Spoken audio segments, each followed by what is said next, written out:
they always broadcasting live? They said to set it up public. All right, so shopping cart abandoned. Okay, so 68% of online shopping carts abandoned before a customer completes the sale. A lot. Implies sales numbers maybe only a third of what they potentially could be. So there's a lot of, it's just a low-hanging fruit area, right? Use abandoned cart emails to address customers' hesitations and persuade them to complete the purchase. Offer offer to answer questions. Create some offers and to. I have no idea what that's supposed to say. Use clear primary call to actions to complete your purchase now. So maybe.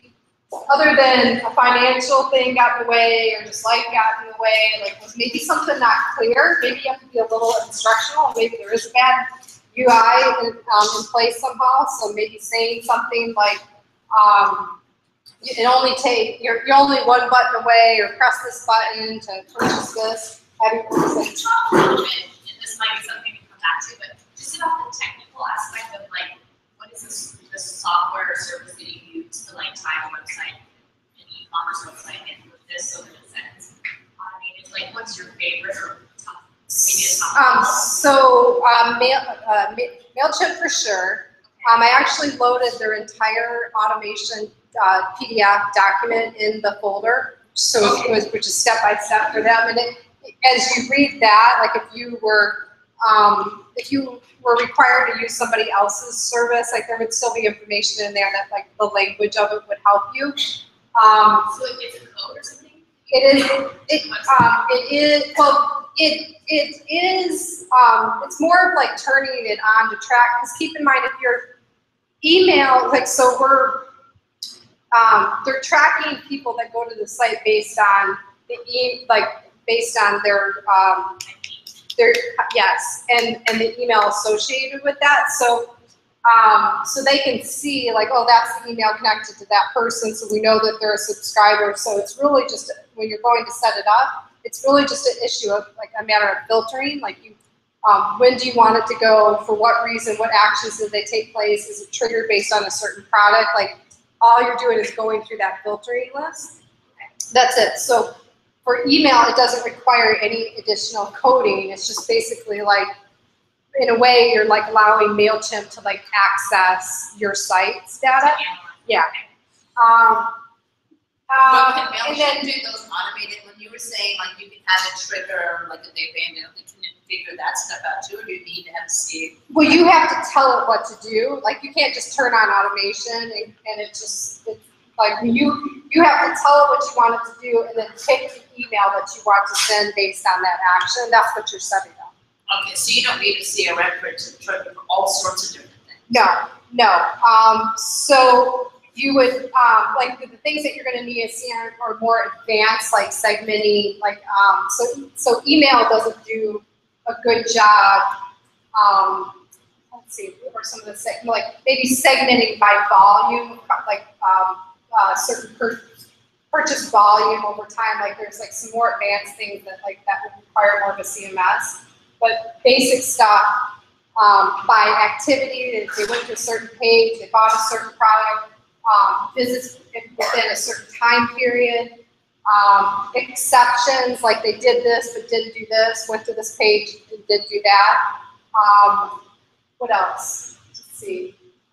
So like one that I have going right now for a client, we've got two different things. So one for new customers that get like an email, like as soon as they sign up, they're getting an email that's like kind of welcoming them in, and they're getting, and if they purchase when they sign up, then they're getting a different thing that's got more of an offer to get them to come back. And then if they come back, or if they, in a certain period of time, they're getting something else. So there's like different parameters that you can put on.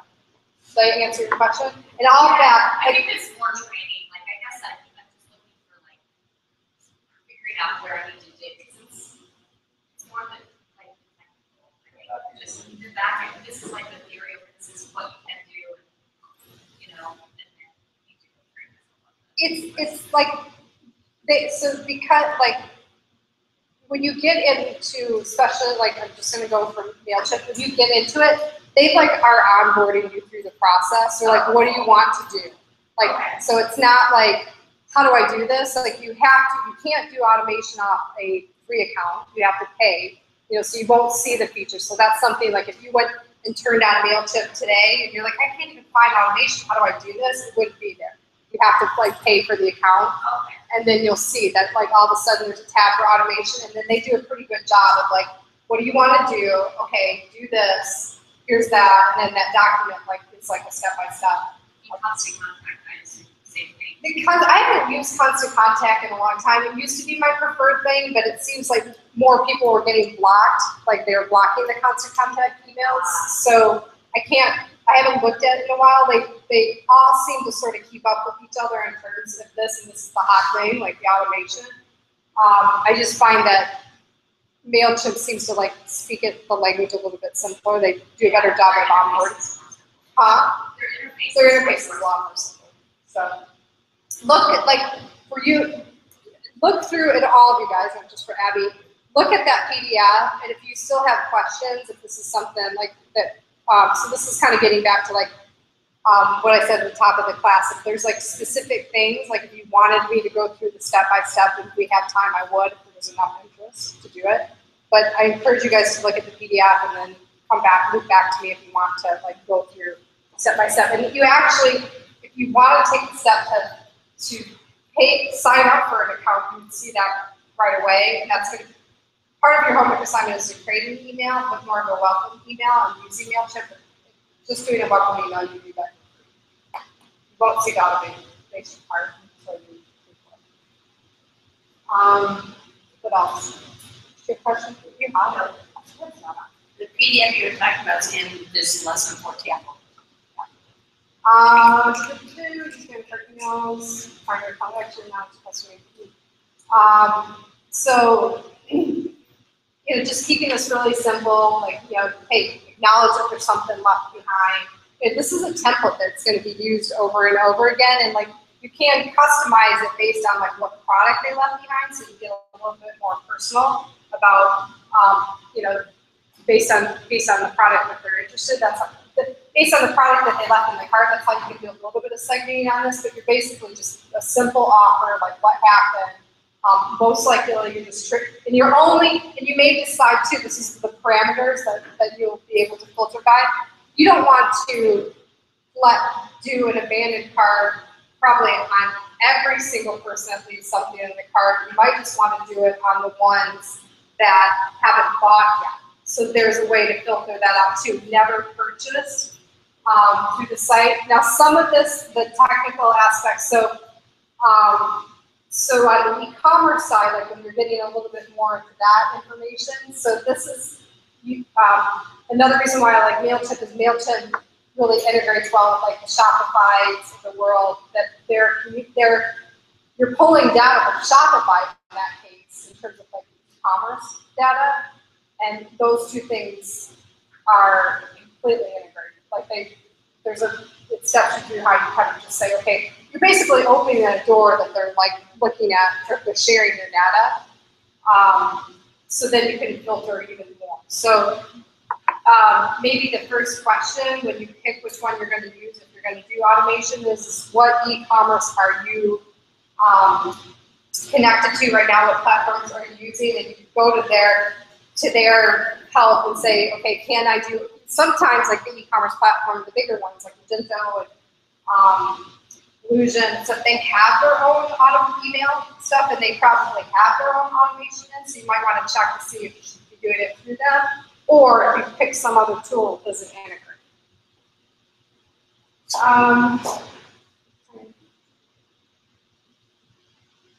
And it's just talking about offers, like experiment different things to kind of get them back. So again, there's definitely something, there's a language in an email that's different for someone that's never bought, and you probably don't want to do an offer for everybody, like people that have already bought, like every time somebody abandons something.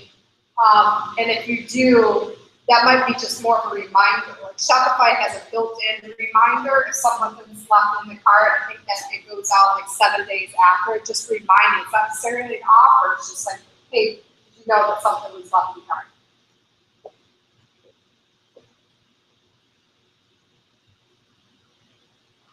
All right, so, and showing them exactly what it is. Maybe offering some suggestions. Did you see these? Like, you could do that. Like, again, you could do it on a specific product, and maybe put some other, like, hey, did you see these things in this collection? You don't want it to really do all that one kind of, but just keep it pretty simple and offer. So your boots, Those look like your boots. they're similar though. They look like curtain boots in a different color. Here's a sling back. All right. Okay, let's talk a little bit more about segmenting an email. These are kind of like reminders of things. Okay, so if an email campaign or email campaigns are usually targeted consumers' behavior. If email campaigns are targeted consumers' behavior and life cycle, they can generate 9 times more revenue and 18 times more net profit. Like, this is like getting to this point of really segmenting, knowing that you're sending out timely emails based on where somebody is, like what they just did on your site or where they are in like their buying process, are always going to produce better results. Essentially what we're saying here. So it's just not the broadcast email. This is like the compelling reason to kind of do some automation based on how they're interacting with the site. And keep in mind, just kind of reminders about like what you have. Like, you kind of sometimes think we don't have any segmented information. We just ask for their email. But if you've got purchase database, like you've got email addresses, you've got their address where they're located. You might have a little bit more demographic information. And then you have the things that they're doing. This is the stuff that we're looking at to set up automation. So where are they spending the most time on your site? What ad channels did they come from? Maybe setting something up like that, creating specific offers based on where they came in to the site. Which actions did they take or don't take? Do they share via social media? So there's like, any one of those things you can create a very personalized email around, like, okay, to all the people that shared, like, what are you going to thank them? Are they going to give them a special offer? Like, what could you do there? And then there's, segmenting based on like, how much they bought from you, their activity level, new users that open and click, new users who are inactive. We kind of talked about that when we win back campaigns. Dormant users, so dormant users would be different than inactive. Like maybe they've never done anything. They've just been on the email list for a long period of time and never ever purchased. And then of course you got like your VIP users that are your top customers that purchase all the time. Special campaigns, treating them differently and offering different things to them to support. If you have an e-commerce site, someone makes a purchase, but they haven't necessarily subscribed to the email, but you have it because they made a purchase, they're not signed up for the email, you can't sign them or? If they didn't opt into an email, technically no, you can't. The one thing that you can do one time, or that spam laws allow you to send like one, and I think a 6-month period of time to ask them to opt in. So you can send an email that says, hey, you might have missed this, or thank you for your purchase. Would you like to opt into our list? You can do that, but not frequently. Like what are you gonna say? Well, so a lot of e-commerce companies, what they do also is on the checkout, they have the check box, and sometimes that check box is already selected, and it says, so I could choose to hear about your promotions and this and that and whatever. So you can, people uncheck that. But that's almost like that's another workaround too. They kind of integrate them both in the shopping cart. It's not like, so I got into a big What? I don't know what I'm called. Like a back and forth dialogue. Let's talk dialogue with MailChimp over this because they're like of course because so much email goes through their site. They want to play it as safe as possible, and they're like they want to tell you and encourage you every step of the way to do double opt-ins. We're going to look at the different levels, maybe 2 slides away. And so double opt-ins mean you signed up, but then the consumer signs up, and then immediately they get an email and they have to click on something to like double opt-in. That's what the programs are going to encourage you to do. But you don't have to do that. Like there's nothing wrong. There's nothing against any law that says to do exactly what Jacqueline said. I do have my customers do. We just make it obvious. I make it really obvious that the boxes are going to check. You know, maybe some bigger copy there and let them know that they're going to get some great stuff. But MailChimp will tell you not to do that. They're like, we don't like you to do that. And it's totally okay, but they like want to push everything through a double opt-in, which sometimes in dealing with them, setting up, like going through the filters of optimization, they're like, it's all there. The capabilities are all there. You can do whatever you want. You do so many cool different filters. But you need so much room for people to just draw out and not go down all did. That's why I like constant contact better. But why? Non-double opt-in, but I'm sure there's not as much. Well, yeah, because they don't, because constant contact doesn't encourage it.